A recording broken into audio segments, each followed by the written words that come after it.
한반도 비핵화 시대 그리고 반핵, 탈핵 운동의 방향이라는 주제로 제가 이제 주제를 잡게 되었습니다.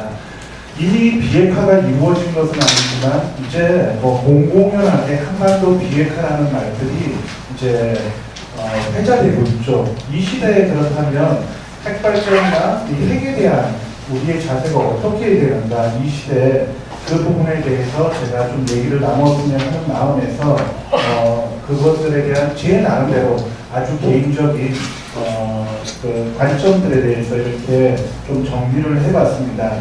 지금 이제 남북 정상회담, 북미 정상회담 이루어지면서 조금은 속도가 느려지고 있고 또 그것이 과연 가능할까 하는 좀 불안감도 지금 노정되고 있지만은 한반도 비핵화라는 이야기들은 이제 어느 정도 많은 사람들에게 각인되고 있는 현실이라고 생각합니다.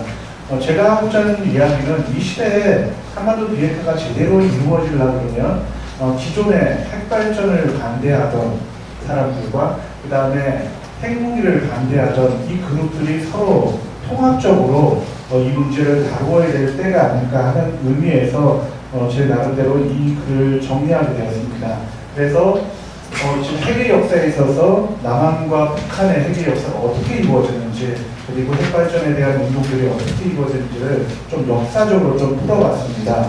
앞에 본론을 시작하면서 남북한 핵의 역사와 한반도 핵 협상 이 부분은 너무 저도 처음이라서 문외한이라서 책을 보면서 나름대로 이렇게 정리를 해왔습니다. 다만 한 가지 이렇게 얘기를 할 수 있을 것 같습니다. 핵의 역사와 관련된 그리고 핵 협상 이루어진 것들을 보면 우리나라에서 처음으로 핵발전이 들어왔던 것들 이전에 이미 남한에서 단독 정부가 성립된 이때부터 이미 핵은 들어와 있었다는 것이죠. 한국전쟁 자체가 이미 핵기술이 이미 적용됐던 사실상 적용됐던 전쟁이었다는 것입니다.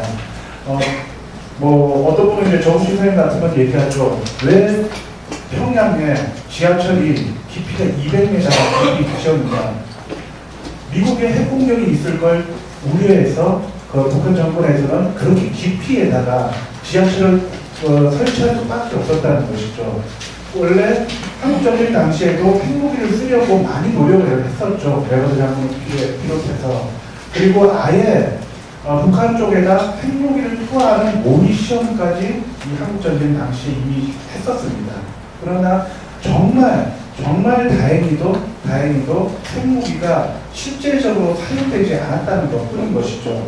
그래서 핵무기에 대한 우려들은 북한이든 남한이든 다 가지고 있었던 것이죠.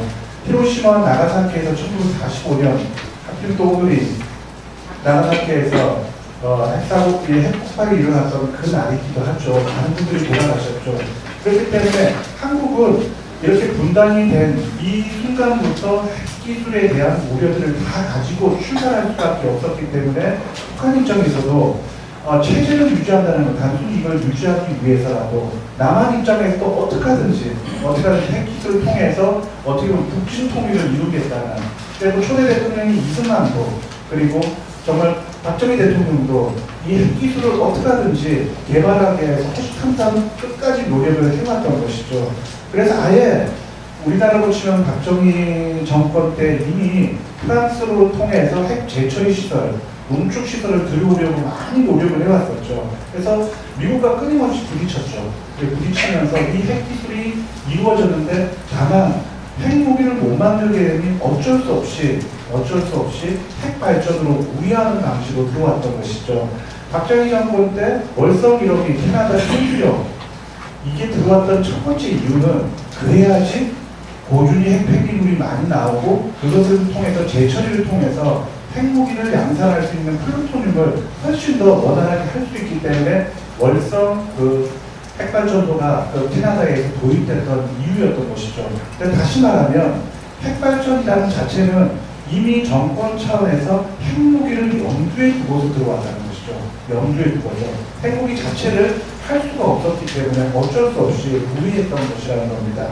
그러다 보니 끊임없이 핵 공격에 대한 위협을 받고 있던 북한 입장에서는 이미 정권이 드러난 그때부터 끊임없이 이런 고통 속에 있었고, 남한 입장에서도 어떻게 하든지 이걸 핵무기를 양산하고 싶은 욕망 속에서 계속해서 노력을 했던 것이죠. 그런 면에서 이 핵의 역사에 대해서 여러분들 한번 보시면 좋겠고, 다만 이 CVID 완전하고 뭐 이렇게 검증 가능하고 뭐 이렇게 하는 CVID 자체를 했던 것은 당시에 이제 육자회담 당시에 미국 측에서 이렇게 주장했던 이유가 뭐냐면 핵의 평화적인 이유는 불가능하다. 완전히 확인이 되지 않은 이상은 언젠가는 핵기술로 핵무기를 만들게 될 것이라는 것이죠. 다시 말해 그들도 핵의 평화적 이동을 믿지 않습니다. 그건 불가능하기 때문에. 그래서 이런 부분들에 대한 우리가 살펴볼 필요가 있다고 제 나름대로 생각을 했고, 그래서 보시면 제 나름대로 글을 쓰면서 생각은 첫 번째가 이겁니다. 우리나라 최소한 역사 속에서는 핵무기와 핵발전은 그 최초의 출발점에서 분리되지 않는다는 것이죠. 그리고 이것은 기술적으로 고려된 게 아니라 정치, 군사적으로 이것이 고려되었다는 점입니다. 그래서 핵발전과 핵무기의 역사가 이와 같은 양상 속에서 벌어졌다는 것. 그래서 일본도 똑같은 것이죠. 일본 지금 계속 일본하고 미국하고 이제 원자력 협정을 통해서 계속 플루토늄 양상하고 있지 않습니까? 그 이유가 딱 하나입니다. 당해봤으니까 알죠. 당해봤으니까. 핵 기술이 얼마나 위력이 있는지를 알고 있기 때문에 핵발전이나 제철이나 농축을 끊임없이 노력하는 이유는 향후 이 핵기술을 통해서 핵무기를 개발할 수 있다는 꿈을 버리지 않는 것입니다. 그래서 사실상 지금 유지되고 있는 핵발전에서 따로 핵무기를 추출해내는 것이라든가 평화적으로 이용한다는 것 자체가 역사적으로 허구였다는 것이죠. 그래서 그런 부분들을 한번 전체적으로 좀 봐주시면 좋을 것 같습니다. 그리고 제가 조금 더 얘기할 거는 아마 이제 남한의 반핵 운동이라고 했던 부분들을 좀 봐주시면 좋을 것 같습니다. 앞에 부분은 정말 제가 나름대로 노력했지만 어렵더라고요. 11쪽에 있습니다. 이제 핵의 역사에 있어서는 그전까지는 반전 반핵이라는 이야기가 나오면서 핵무기에 대한 이야기들이 주로 나왔지만, 우리나라에서 핵발전과 관련돼서 이야기가 나온 것을 큰 변곡점을 보면 후쿠시마 이전, 그리고 후쿠시마 이후, 그리고 문재인 정부가 들어오면서의 이 양상을 한번 나눠서 생각을 해봤습니다. 후쿠시마 이전에 보면은 제일 먼저 이 싸움을 시작했던 데는 영광입니다. 영광이 제일 먼저 시작을 했었는데, 지금 폭염 속에서 온배수 문제가 많이 문제되는데, 이 온배수 문제로 인한 어업 피해가 최초의 그리고 본격적인 반핵 운동의 출발점과 같았었습니다. 이때 당시에 나왔던 이 보면 이런 어업 피해로 인한 온배수 문제, 그리고 방사능 피해에 대한 진상 규명, 그리고 그때만 해도 핵폐기물 아무데나 갖다 버렸습니다. 그냥 마을 공터에다가 땅 파가지고 묻어버리고 그런 걸 가지고 어디다 갖다 버리면 바다에서 떨어져버렸습니다. 물론 중저준이죠. 근데 도대체 얼마큼 어떻게 보냈는지 모릅니다. 뭐 제가 듣기로는 저 울릉도 어느 좀 떨어진 데에서 보면은 그쪽에 핵폐기물을 이제 해양 투기했던 그런 장소가 뭐 있다고 얘기를 들었었습니다. 바로 이때 이제 처음으로 이런 운동들이 지역에서부터 출발하게 되었던 것입니다. 그리고 그때 당시에 있어서 가장 전국적으로 일어난 게 방사선 폐기물 처분장 건설 반대 운동, 잘 알 겁니다. 이 운동, 방패장 운동, 이거 제일 먼저 출발한 게 영덕입니다. 영덕은 참 5, 7개월 동안 싸움을 해야 됐던 진짜 후단의 역사가 있는데, 그리고 안면도, 그리고 부안 방패장 아실 겁니다. 정말 처절하게 싸웠던 곳이죠. 이런 것들이 계속해서 지역별로 이루어지게 되었었고, 노무현 정부에 들어오면서 당시 총리였던 이해찬 총리가 아주 기발한 방법을 쓰였죠. 지역 경쟁을 붙였습니다. 파격적인 지원금을 통해서 경쟁을 붙이는 바람에 그 경쟁을 통해서 경주에 2005년도에 중저준 처분장이 일찍 선정되겠습니다. 그러고 나서 반핵운동이 그 소강 상태로 들어가게 됩니다. 그리고 이 와중에도 신규핵발전소 입지 반대 운동도 계속해서 이루어지고 있었고, 그때는 백지화되는 일도 많았었습니다. 예를 들면 영덕이나 이런 지역들, 뭐 영덕은 거의 빠지지가 않습니다. 신규든 방패장이든 뭐든 이러면서 이런 문제가 계속해서 이루어졌습니다. 이때만 해도 전부 다 핵발전소 반대운동 반대운동을 다 했었습니다. 근데 후쿠시마 이후에 되면 후쿠시마 사고가 우리에게 큰 영향을 미치게 되었었죠. 이러면서 신규 핵발전소 방패라는 특히 지역 주민들 그전까지만 지역 사안으로 돼 있던 것이 전국적으로 확대되게 됩니다. 그러면서 생긴 것이 바로 이제 핵훈련 사회를 위한 공동행동, 작년에 해당되네요. 예, 해당되었던 이제 전국적인 조직으로 되고, 이때부터 후쿠시마 사고 이후로는 전문가 조직이 어마어마하게 붙게 됩니다. 예를 들면 교수, 그 다음에 법률가, 의사, 그다음 국회의원 모임, 그 다음에 국회의원 따로 있고 생협에서도 많은 움직임이 있었고, 통제단체, 평화단체, 교육계, 그리고 종교계에서는 참 제 개인적으로 너무 힘들죠. 여기는 핵발전 역사와 똑같이 출발했습니다. 영광에서 출발해가지고 지금 성주 소송리까지 핵과 관련된 데는 거의 계속해서 있는 아주 오래된 그런 싸움들을 해오고 있는데, 지역적인 것이 전국적으로 계속해서 퍼져나가게 됐고, 이때 사람들이 많이 자각을 하게 됐죠. 그러면서 2011년 후쿠시마 사고가 터졌던 그해 11월에 잘 아시는 서울시 노원구 아스팔트 방사능 사건 난리가 났죠. 다 걸어가라. 지금의 라돈 사태와 비슷하다고 생각을 하시면 될 것입니다. 그래서 여러 가지 운동들이 계속 이루어지게 됩니다. 그리고 그 와중에 주민들이 이제는 공적으로 가지 않고 민간 주민 투표까지 이루어지게 됩니다. 부안에서 먼저 이루어지고, 그 다음 삼척에서, 그 다음 영덕, 조금은 좀 다른 부류이지만은 어떻게 됐든지 기장에서도 핵 감수 문제로 해서 민간 주도의 주민 투표까지 이루어지면서 이 문제들을 전국화시키는 일들로 이루어졌습니다. 근데 이 시대 보면은 이제는 반핵운동이라는 말 하지 않고 탈핵운동이라는 말로 용어가 변경되게 됩니다. 단순히 핵을 반대하는 것으로 부족하다. 그래서 이것을 핵을 넘어선다. 그래서 핵을 넘어선 그 대안을 찾아야 된다. 하면서 에너지 전환, 그리고 햇빛 발전, 이런 대안에너지, 재생에너지에 대한 이야기들이 나오기 시작하면서 참 많은 다양한 얘기를 나옵니다. 그 다음 문재인 정부 출범과 더불어서 이제는 이제 탈핵 선언을 하게 됩니다.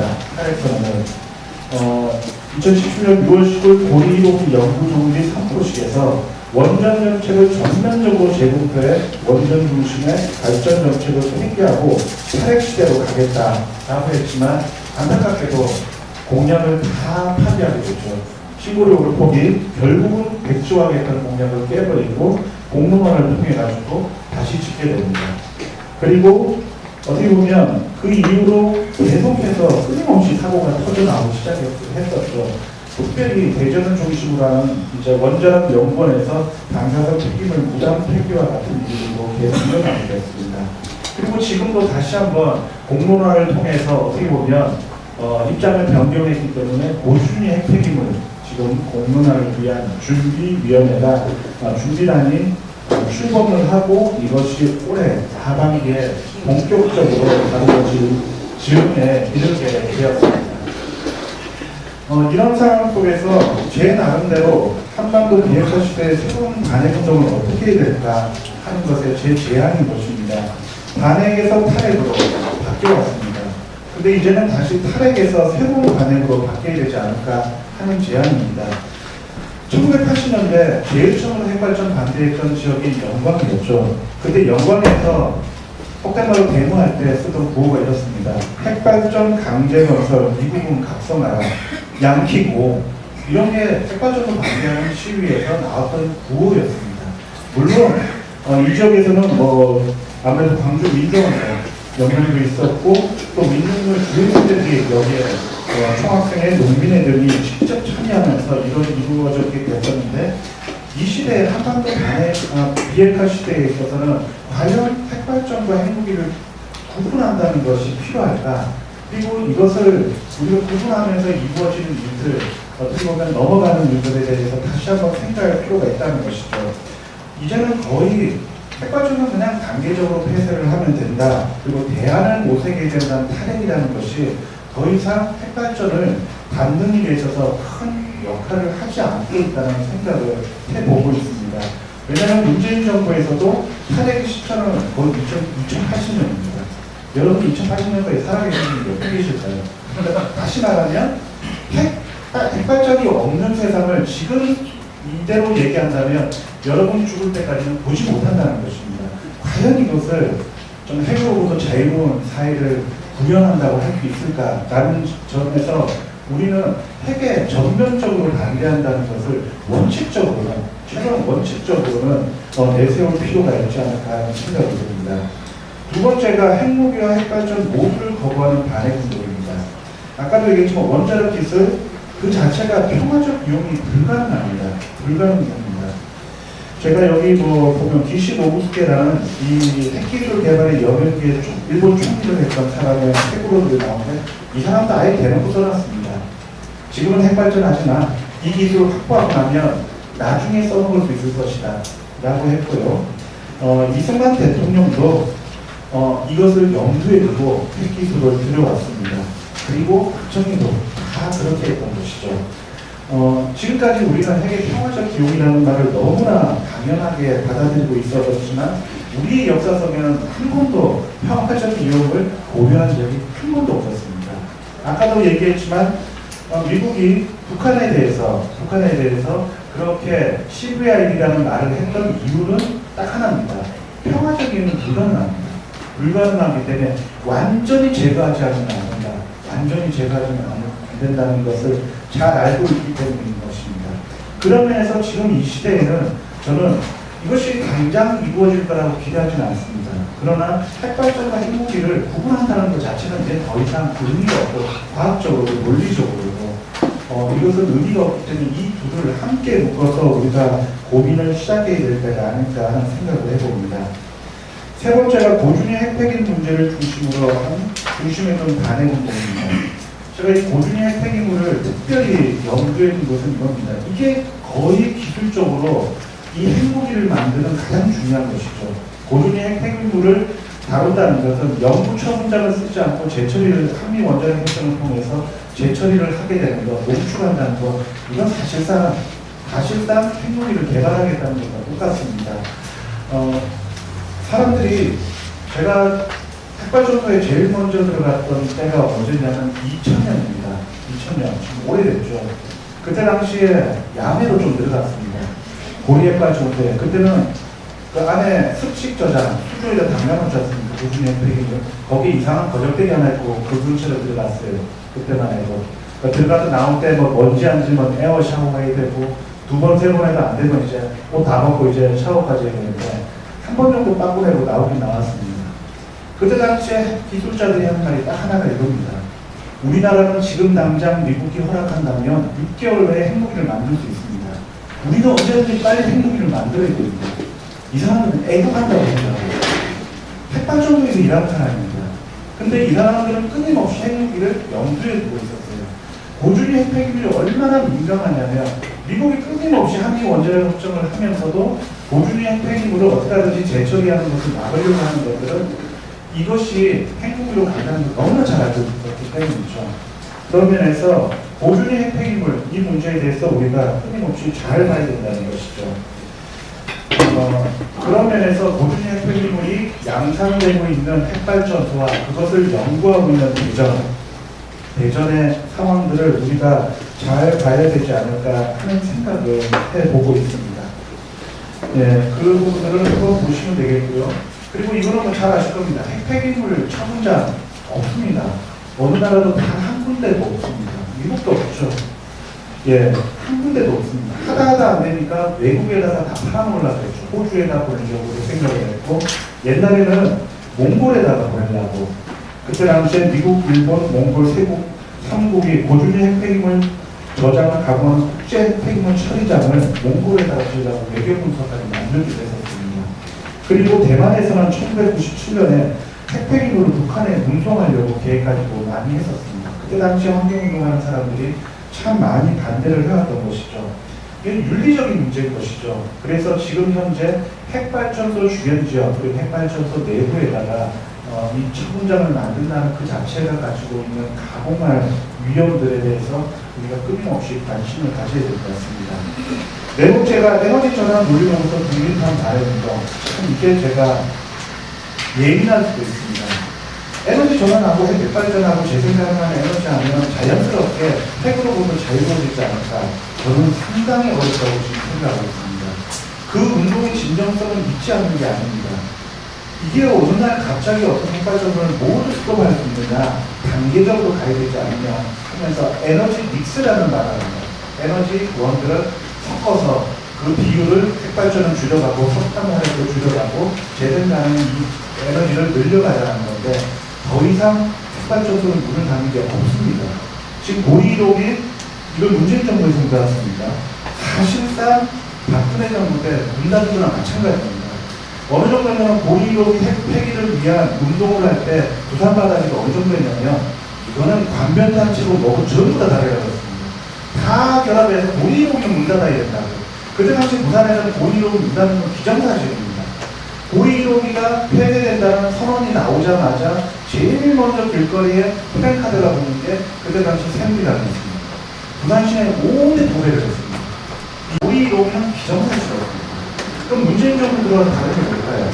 월성이동이 지금 닫는다고 했거든요. 아직 인사 안 나갔습니다. 그 외에 아무것도 대하지 않았습니다.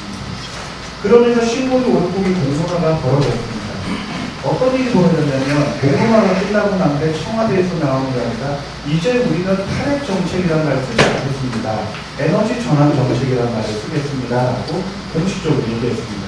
탈핵 정책이라 그러면 당장 뭐 몇 개 문 닫을 것처럼 할까봐 너무 부담된다. 괜히 오해를 받고 있다. 그래서 탈핵 정책이라는 말을 공식적으로 이제 쓰지 않고 에너지 전환 정책으로 쓰겠다라는 겁니다. 저는 이게 더 이상 할 게 없다는 거죠. 더 이상 할 게 없다는 거죠. 발전을 하나라도 되찾을 수 있을까?